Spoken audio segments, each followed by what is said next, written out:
नमस्कार बच्चों, कैसे हैं आप। स्वागत है आपका डिपार्टमेंट ऑफ एजुकेशन की इस 11 सितंबर की वर्कशीट में। जैसा कि आप देख रहे हैं, वर्कशीट है क्लास 9th के लिए और इसका नंबर है मैथ्स। और टॉपिक तो आप देख ही रहे होंगे, गणित यानी कि मैथ्स करने वाले हैं हम आज। उसके बाद साइंस एंड फिर लास्ट में है हिंदी मीडियम की वर्कशीट है ये। और चलो स्टार्ट करते हैं फिर इसको। त्रिभुजों के कुछ गुण, यहाँ पे हम त्रिभुज के कुछ गुण पढ़ने वाले हैं। पूर्व ज्ञान बोला गया है, सर्वांग समता की कसौटी की जानकारी आपको होनी चाहिए। सर्वांग समता आप ऑलरेडी क्लास 7 से पढ़ते हुए आ रहे हैं, आपको पता है। और पिछली वर्कशीट में भी आपने किया है ये, पिछली वर्कशीट में भी आप सर्वांग समता के बारे में पढ़ते आ रहे हैं। तो चलिए स्टार्ट करते हैं बच्चों। आप जानते हैं कि एक त्रिभुज जिसकी दो भुजाएं बराबर होती हैं समद्विबाहु त्रिभुज कहलाता है। आइए ऐसे त्रिभुज के कुछ गुणों को सिद्ध करते हैं। प्रमेय है हमारी, सिद्ध कीजिए कि समद्विबाहु त्रिभुज के बराबर भुजाओं के सम्मुख कोण बराबर होते हैं। तो आपको ये सिद्ध करना है कि जो बराबर भुजाएं हैं उनके जो सम्मुख कोण हैं वो बराबर होंगे, यानी कि एंगल बी और एंगल सी को हमें बराबर प्रूफ करना है। और ए बी ए सी के बराबर हम लोगों को दे रखा है। रचना करेंगे हम इसमें। रचना में हम क्या करेंगे, रचना में हम इसमें जो बीच में आप लाइन दे रखे हैं ए डी, ये लाइन हमने ड्रॉ कर दी है। तो ए को बिंदु डी से मिलाया और जो कि बी सी का मध्य बिंदु है। अब हम क्या करेंगे, ये वाला ट्रायंगल और जो ये वाला ट्रायंगल है, जो दो त्रिभुज है, इनको हमें सर्वांग सम सिद्ध करना है। तो त्रिभुज बी ए डी और त्रिभुज डी सी ए, इन दोनों को क्या करेंगे, हमें बराबर सिद्ध करना है। तो ये हमें दे रखा है, ये हमने रचना से किया और ये वाली जो लाइन है वो दोनों में कॉमन यानी कि उभयनिष्ठ आ गई।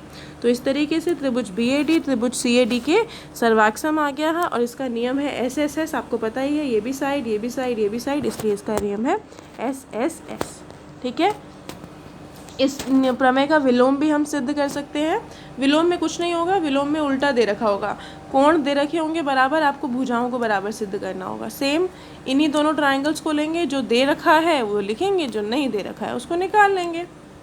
ठीक है। आगे इसके सीपीसीटी में हम कर सकते हैं कि एंगल बी एंगल सी के बराबर है।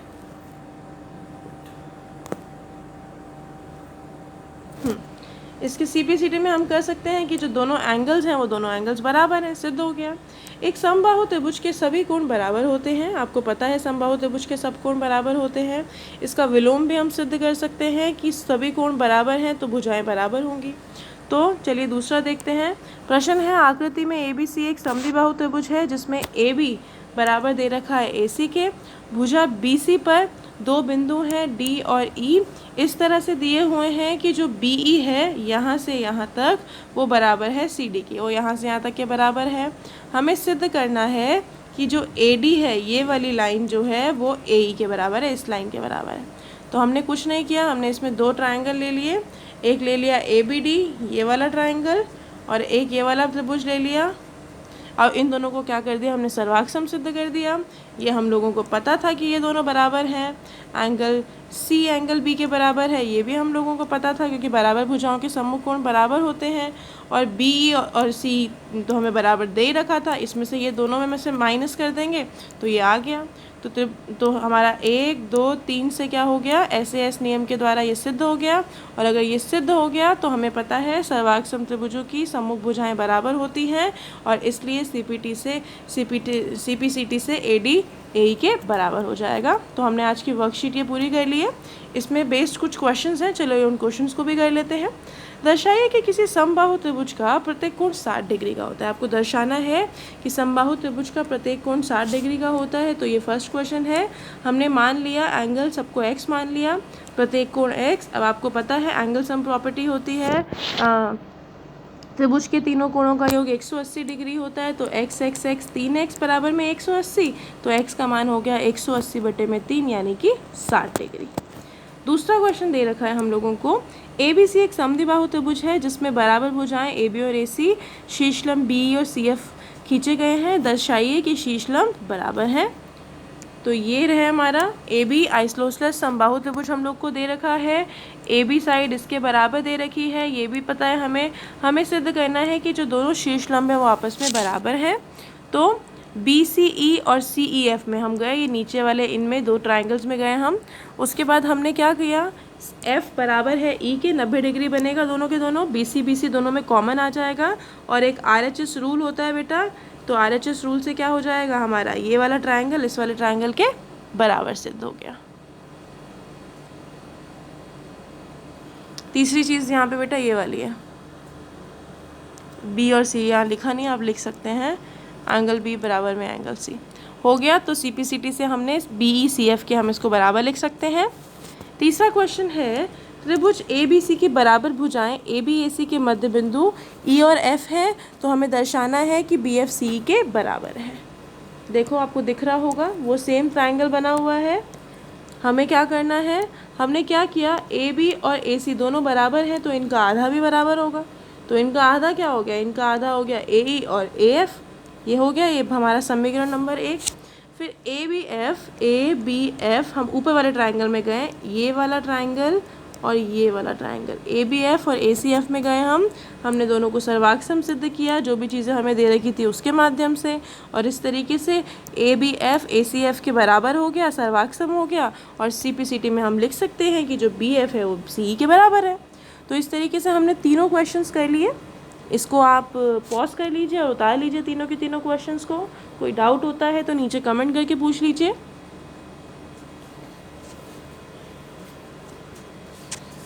चलिए आज की दूसरी वर्कशीट पे जाते हैं। दूसरी वर्कशीट है हमारी साइंस की, जिसमें हम गति यानी कि वेग के बारे में पढ़ने वाले हैं। अब हमारे वही दो कैरेक्टर जिनके बारे में हम इतने टाइम से पढ़ते हुए आ रहे हैं, जिज्ञासा दीदी जी आज दोबारा से आ गई हैं वो। जिज्ञासा दीदी वेग क्या होता है और यह चाल से किस प्रकार अलग है, ये पूछ रहा है कि भाई जिज्ञासा दीदी से। तो ज्ञान को जिज्ञासा दीदी बताती हैं कि किसी वस्तु की एक निश्चित दिशा में चलने को वेग कहते हैं, जिसे चाल की तरह v से निरूपित करते हैं। वेग को इस प्रकार ज्ञात किया जाता है, वेग निकालने का फॉर्मूला होता है v = s/t, यानी कि v बराबर में, यानी कि जो वेग है बराबर में विस्थापन बाय बटे में समय। तो विस्थापन को समय से भाग दिया जाए तो हमारा वेग निकल जाता है। यह वस्तु की चाल ही नहीं अपितु उसकी दिशा का भी ज्ञान देता है। यह एक सदिश राशि है जिसके परिणाम चाल और दिशा के परिवर्तन के साथ बदल जाता है। इसका SI मात्रक भी मीटर/सेकंड है। यह शून्य भी हो सकता है यदि आप अपने घर से स्कूल और उसी रास्ते में वापस चले गए और घर की दूरी 10 मीटर में तय करते हो, तो 10 मिनट में तय करते हो, तो इस स्थिति में आपकी चाल तो होगी लेकिन आपका विस्थापन शून्य है। मतलब आप वहाँ चल के वापस आ गए ना, तो विस्थापन शून्य हो गया और इसमें वेग भी शून्य होगा। जब एक वस्तु सरल रेखा में बदलती हुई गति कर रही है तो उसकी गति की दर का परिणाम औसत वेग इस प्रकार निकाल सकते हैं। बेटा औसत वेग निकालने का फॉर्मूला होता है प्रारंभिक अंतिम वेग बटे में 2, मतलब u + v/2। ईजी सा फॉर्मूला, आप ये भी याद कर सकते हैं। बट आपको मतलब पता होना चाहिए कि u क्या होता है, v क्या होता है, s क्या होता है, t क्या होता है। अब वेग कहता है दीदी हम ये कब कहते हैं कि वस्तु एक समान गति में है अथवा नहीं, और ऐसी स्थिति में वस्तु का वेग क्या होता है।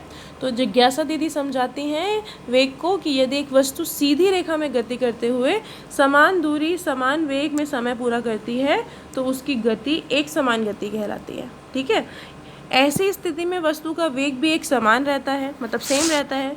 परंतु यदि वस्तु अलग अलग दूरी अलग अलग समय में तय करती है तो मतलब यहाँ पे असमान गति है, डिफरेंस है ना दोनों में।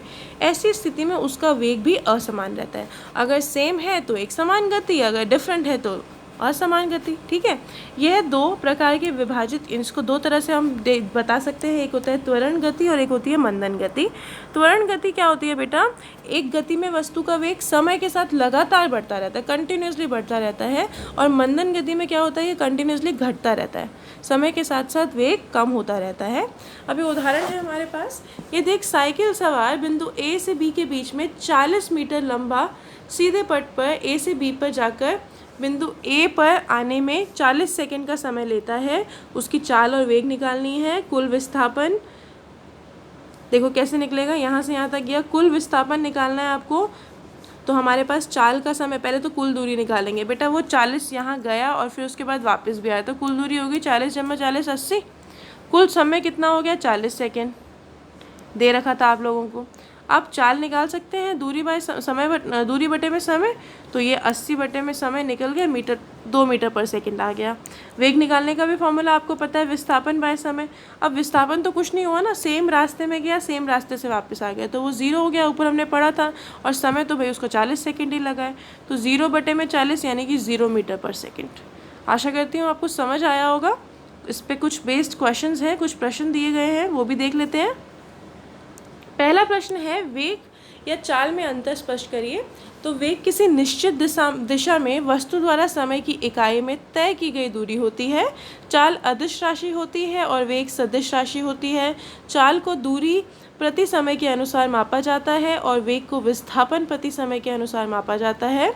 यदि एक कार 100 मीटर की दूरी 25 सेकंड में तय करती है तो उसका वेग ज्ञात कीजिए। तो कुल दूरी 100 मीटर है, कुल समय 25 सेकंड है। 100 को 25 से भाग देने पर वेग मिलेगा 4 मीटर प्रति सेकंड, और वेग का सूत्र होता है विस्थापन बटे में समय। ठीक है।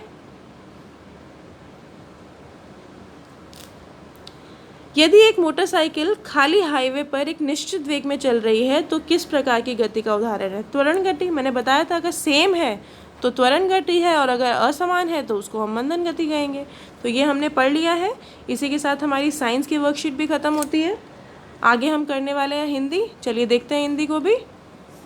हिंदी की वर्कशीट में आज हमारे पास बहुत कुछ है, तो चलिए इसको करने का प्रयास करते हैं। आपको नहीं दिखे तो आप जूम करके देख लीजिएगा, क्योंकि मुझे तो अच्छे से दिख रहा है।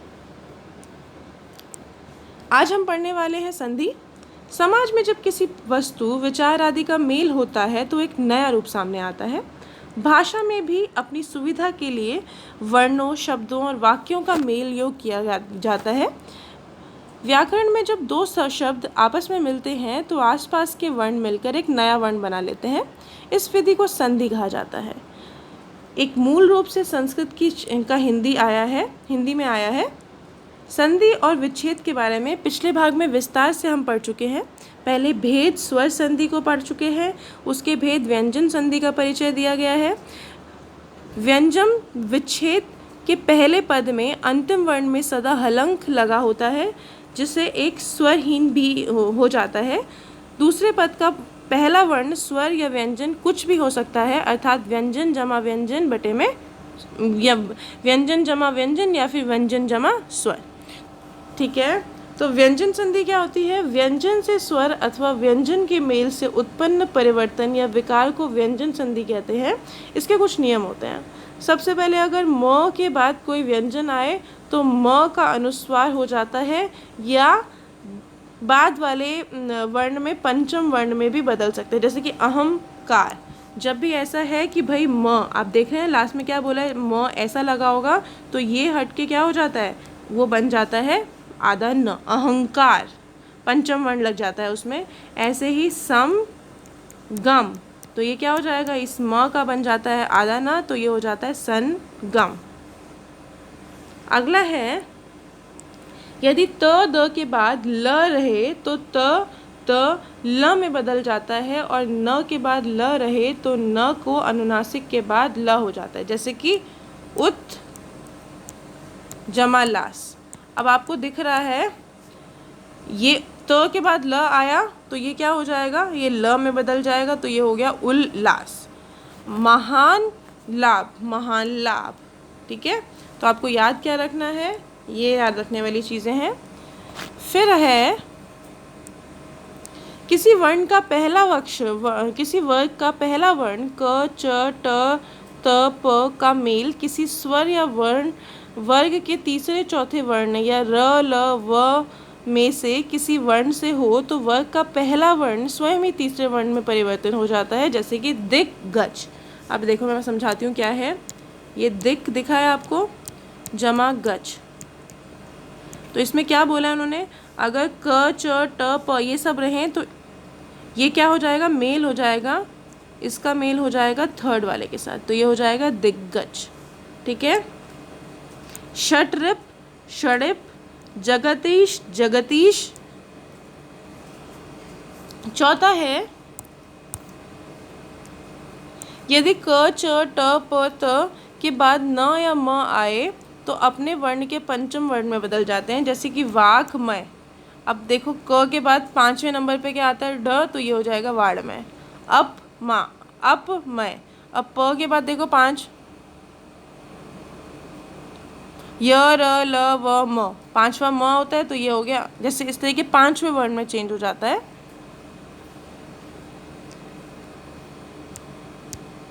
अगला है सकार और त्वर्ग का शकार और वचन के योग में शकार और चवर्ग तथा शटार का त्वर्ग के योग में शटार और त्वर्ग हो जाता है। जैसे श राम जमा शेते, ये हो जाता है राम शेते। त जमा च शतचित सचित, इस तरीके से करेंगे। छठा है यदि वर्गों के अंतिम वर्णों को छोड़ शेष वर्णों के बाद ह आए तो ह पूर्ण वर्ण होकर चतुर्थ वर्ण हो जाता है। जैसे कि उत्हार, तो उद्धार। वाक हीर वाघीर। स्वर के साथ छ का मेल हो तो छ के स्थान पर छ हो जाता है। जैसे कि परिच्छेद, परि जमा छेद हो जाता है परिच्छेद।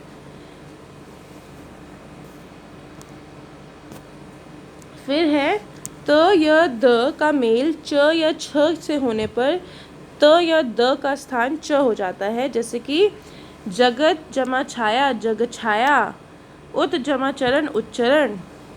आगे त का मेल किसी स्वर ग घ द ध ब भ र से होने पर त के स्थान पर द हो जाता है। जैसे कि सत जमा इच्छा सदिच्छा, जगत जमा ईश जगदीश। अगला है त या द का मेल श से होने पर त या द के स्थान पर च या श के स्थान पर छ हो जाता है। जैसे कि उत्श्वास उच्छ्वास, सत शास्त्र सच्छास्त्र। फिर है त या द का मेल ह से हो तो बेटा द के स्थान पर द या ह के स्थान पर ध हो जाता है। जैसे कि पत हति पद्धति, उत्हार उद्धार। फिर म का क से म तक किसी वर्ण से मेल होने पर म के स्थान पर उस वर्ण वाले मतलब वही 5वां वर्ण हो जाएगा। जैसे कि सत तुष्ट संतुष्ट, समयोग संयोग। अब निम्नलिखित शब्दों की संधि करनी है आपको। कुछ प्रश्न दे रखे हैं, देखो। चलो संधि, उससे पहले क्या प्रश्न है, अपने आसपास की बातचीत में बहुत से संधि के शब्द सुने होंगे, 20 छांट के लिखने हैं। तो लिखे हैं उच्चारण, परिणाम, सज्जन, दशानन, संतोष, हिमालय, विद्यालय, पुस्तकालय, विद्यार्थी, सदैव, इत्यादि, नयन, भवन, स्वागत, उन्नति, संभव, संगम, प्रमुख, संविधान, संयोग, सम्मान, संसार और उद्धार। तो ये हो गया पहला प्रश्न। दूसरे में हमको संधि विच्छेद करना था, तो ये मैंने किया है उच्चारण, तो ये उच्चारण हो जाता है। नियम कौन सा लगा है, च जमा त जमा च, ये हो जाता है। फिर दिग्गज हमारा दिग्गज हो जाता है। अच जमा अंत अजंत हो जाता है। संपूर्ण संपूर्ण, परि जमा नाम परिणाम, अभि जमा सेक अभिषेक। ये यहाँ पे नियम लिखे हुए हैं मैंने, किस तरीके से बना। सारे नियम पहले आपको वर्कशीट में दिखाए गए हैं वैसे पहले, बट मैंने भी यहाँ पे नियम लिख दिए हैं ताकि आपको समझ में आए अच्छे तरीके से। तीसरा प्रश्न था भाव स्पष्ट करना था। निम्नलिखित संधि का विच्छेद करिए और उसका नाम भी लिखिए। तो मैंने करने का ट्राई किया है। सभी में व्यंजन संधि लगी है। पहले तो परिणाम, परि जमा नाम, नियम लिखा हुआ है। स्वच्छत, स्व जमा छंद, फिर उत जमा डयन और उसके बाद सद जमा भावना यानी कि सद्भावना। नियम इसके साथ है और सबके साथ व्यंजन संधि लगी है क्योंकि हमने आज व्यंजन संधि करी है। तो इस तरीके से हमने आज की हिंदी मीडियम की वर्कशीट पूरी कंप्लीट कर ली। आशा करती हूँ आपको समझ आई होगी। कोई डाउट है तो कमेंट करिए और बाकी कल तो हम मिल ही रहे हैं। चलिए बच्चों, तब तक के लिए स्टे हेल्दी, स्टे सेफ।